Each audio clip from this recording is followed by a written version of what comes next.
Баршаңызға қайырлы күн достар, сіздермен бірге Диана. Бүгін сіздермен осындай күнжіттен жасалынатын печеньенің рецептісін ұсынамын.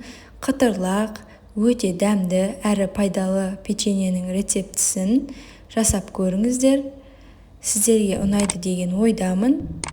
Видеоны соңына дейін көріп, бірге дайындайық. Ең алдымен бізге керек заттар: күнжіт, қопсытқыш, яғни разрыхитель, 1 шай қасық, 1 жұмыртқа, қант,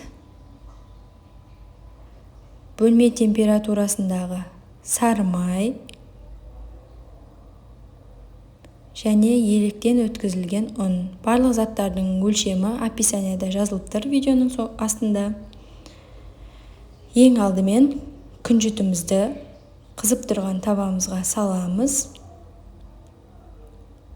Күнжітімізді күйдіріп аламыз. Қатты күйдірмейміз, қоңырқай түске енгенше осылай араластырып, оттың астында ұстаймыз. Иісі өте керемет болып шығады. Күнжітті осылай газда оттың астында күйдірген кезде. Міне осылай бізде қызарады. Осылай жақсылап араластырып, ең бастысы күйіп кетпеу керек. Қоңырқай түске енгенде оттың астынан күнжітімізді аламыз. Бізде почти дайын болып қалды. Және бұны ыдысқа аударып суытамыз. Келесі кезекте қамырына кірісеміз. Бөлме температурасындағы сары майымызды құрғақ таза ыдысқа саламыз. Оның үстінен қантымызды саламыз. Және миксердің көмегімен екі массамызды жақсылап араластыратын боламыз. Миксерлеріңіз жоқ болса, венчиктің көмегімен де араластырсаңыздар болады. Бір қалыпқа енгенше жақсылап араластырамыз. Келесі кезекте 1 жұмыртқамызды саламыз.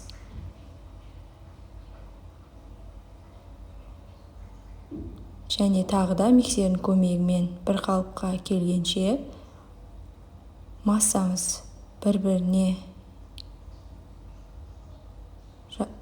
келгенше жақсылап араластыратын боламыз. Өте оңай печеньелердің бірі, үйде бар заттармен дайындалады. Балаларға өте қатты ұнайды. Және қопсытқышымызды саламыз. Оның үстінен ұнымызды саламыз. Електен өткізілген ұн болуы қажет. Силиконды таяқшаның көмегімен жақсылап біркелкі қалыпқа келгенше араластыратын боламыз. Міне бізде қамырымыз дайын болып қалды. Дайын болған массамыздың үстінен жаңа күйдірілген күнжітіміз суыды. Суығаннан кейін саламыз осылай үстіне. Күнжіт міндетті түрде суыған болуы қажет. Әйтпесе сары майымыз еріп кетеді. Күнжітімізді салып, жақсылап араластырамыз.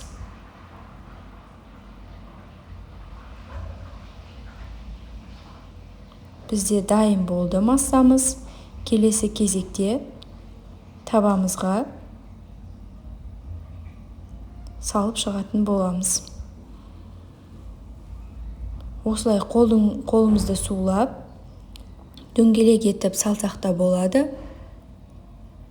Осылай қолға өте жабысқақ болады. Себебі қантымыздың құрамында қант өте көп болғандықтан қолға жабысқақ болып келеді. Немесе чайный ложканың көмегімен салсаңыздар да болады. Чайный ложкамен салсаңыздар, бірақ өте дөңгелек болып шықпайды. Формасы кішкене басқаша болады. Дөңгелек форма шығарғыларыңыз келмесе, осылай чайна ложканың көмегімен салып шықсаңыздар да болады.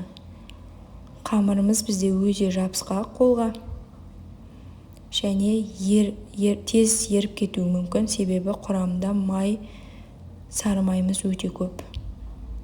Міне біз барлық арасын алшақ-алшақ қылып саламыз, себебі печкаға салған кезде еріп кетеді. 180 градуста 10-15 минутта пісіп шығады. Міне біздің күнжіттен жасалынған өте пайдалы әрі дәмді, хош иісті печеньелеріміз дайын болды. Сіздерге де жасап көруге кеңес беремін.